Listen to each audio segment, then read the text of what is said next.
quelle catastrophe, les gars. Alors, honnêtement, j'avais des attentes énormes par rapport aux équipes africaines dans cette Coupe du Monde des clubs, les gars. Je vous le dis, je l'assume complètement. Alors, je dis pas qu'il y avait toutes les équipes africaines qui allaient se qualifier en huitième de finale. Mais pour moi, au moins la moitié. Les 2 des 4 équipes africaines, pour moi, pouvaient se qualifier en huitième. Que ce soit El Ahly et les Mamelodi Sundowns, pour moi, ils devaient être en huitième. Je vous le dis, les gars. Sans hésitation. Le Wydad, c'était un petit peu plus compliqué avec ce groupe qui était très relevé face à la Juve, face à City. C'est normal qu'ils ne soient pas qualifiés en huitième. C'est pas une grosse surprise. Même si, bon, j'ai envie de vous dire, les gars, au niveau des matchs, au niveau du contenu des matchs, on s'attendait quand même à mieux de la part du Wydad. Le Wydad aurait pu faire mieux. Je dis pas que le Wydad aurait pu faire un 6/6 contre City et la Juve, mais t'aurais pu faire mieux, t'aurais pu marquer plus de buts, encaisser moins de buts, mais bref. Et pareil pour l'Espérance. Pareil pour l'Espérance, là aussi, quand on voit le match contre Chelsea hier, tu pouvais faire largement mieux. Je suis désolé, les gars. Mais là, encore une fois, voilà. Le bilan, il est catastrophique. Le bilan, encore une fois, pour les équipes africaines, c'est 0 club africain qualifié pour les huitièmes de cette Coupe du Monde des clubs.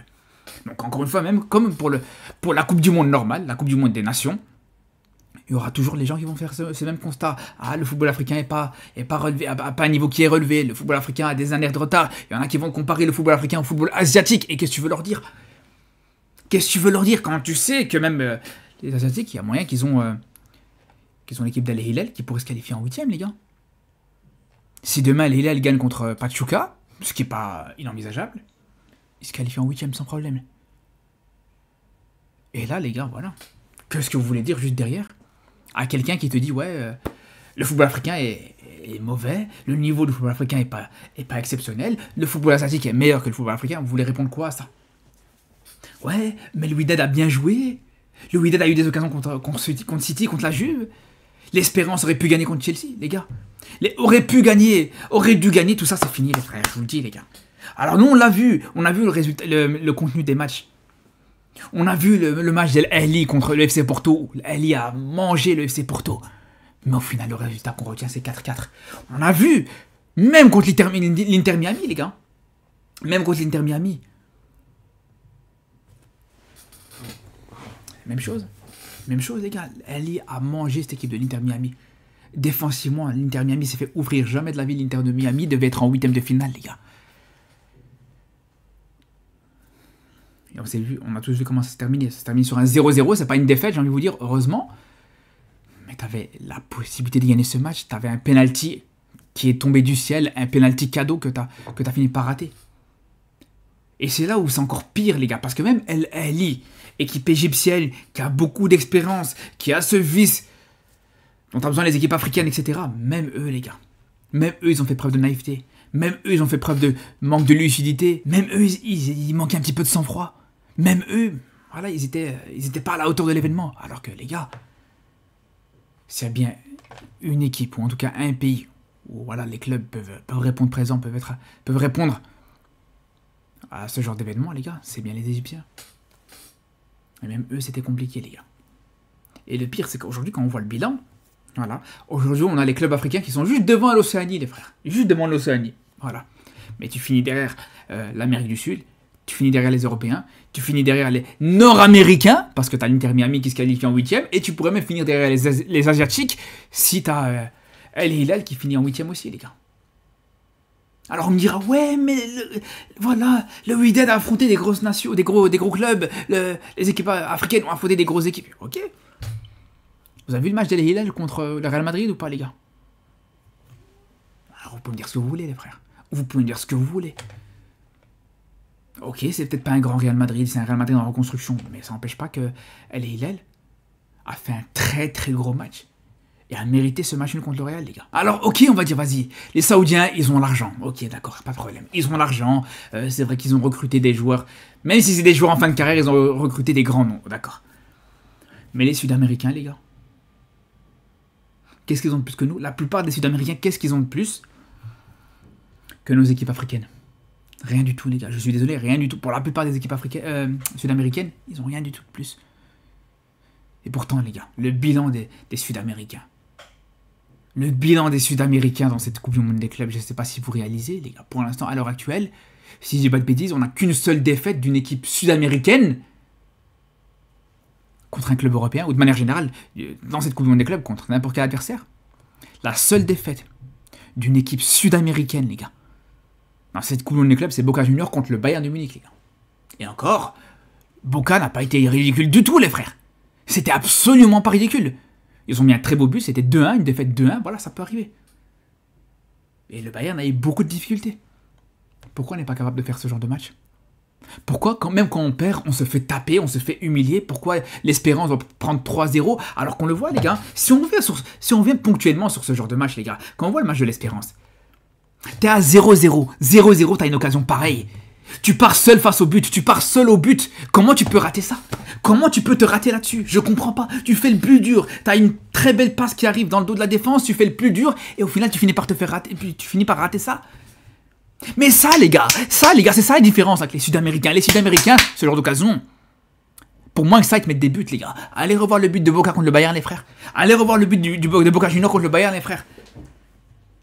Des buts beaucoup plus difficiles à mettre, où t'as encore toute la défense qui est en place. Ça t'élimine toute la défense pour aller marquer juste derrière. Et nous, nos Africains, les gars, ils sont là, dans le dos de la défense, ça part dans le dos de la défense. Ils ont plus qu'un obstacle, à savoir le gardien adverse, et ils tombent tout seuls. Ou alors ils tirent le ballon trop haut, ou alors...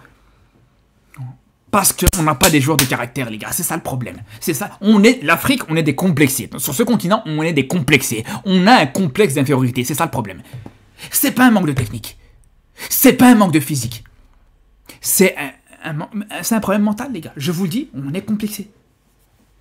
Dans notre tête, là, on se dit, ouais, éternellement, ah, parce qu'on tombe contre des Européens, ah, parce qu'on tombe contre des Sud-Américains, ils sont supérieurs à nous.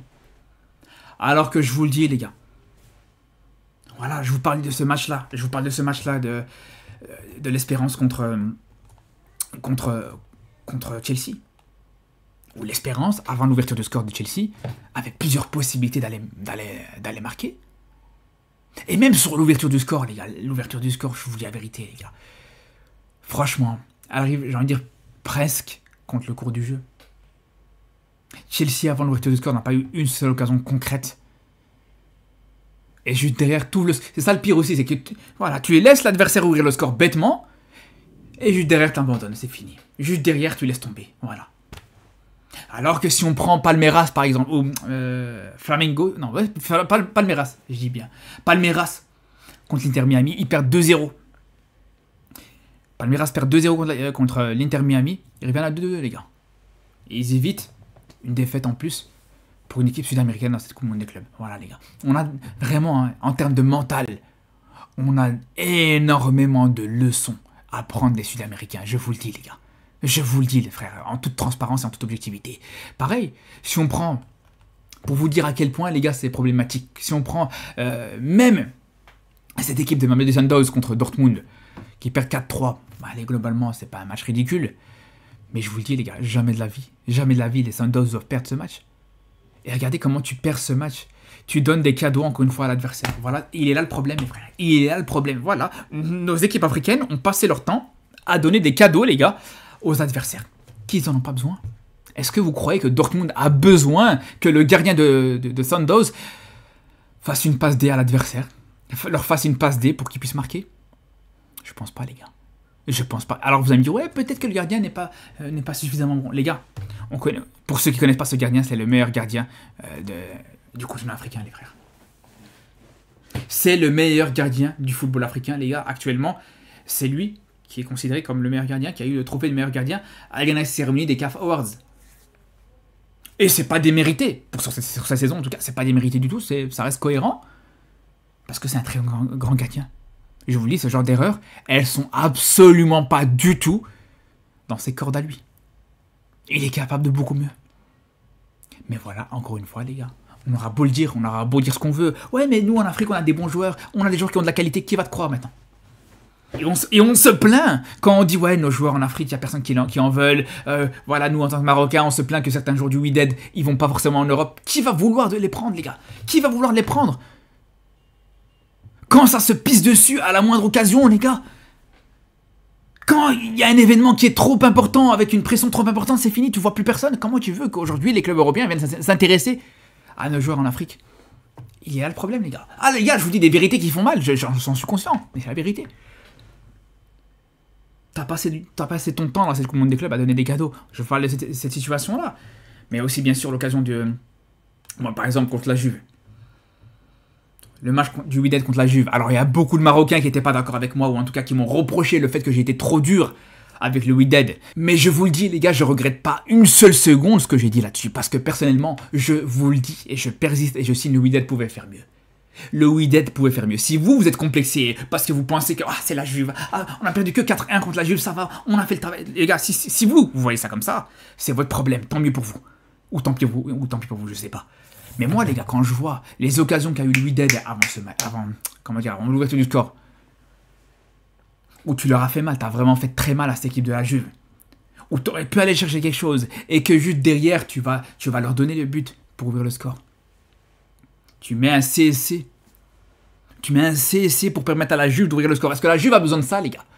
Alors, encore une fois, voilà. Même dans ce match, je dis pas que le Wydad devait gagner 4-0. Je dis pas que le Wydad devait gagner tout court. Mais jamais de la vie, tu dois perdre 4-1 comme ça. Et jamais de la vie, tu dois te faire taper sur un score pareil. Jamais, les gars. Et voilà. Mais avec des... T'aurais jamais dû, t'aurais jamais fait. Les gars, aujourd'hui, c'est ça le problème. Ça sert absolument à rien. C'est que des paroles, c'est que du blabla, là, aujourd'hui. Mais le constat, il est clair. Il fait très mal. Et il est criant.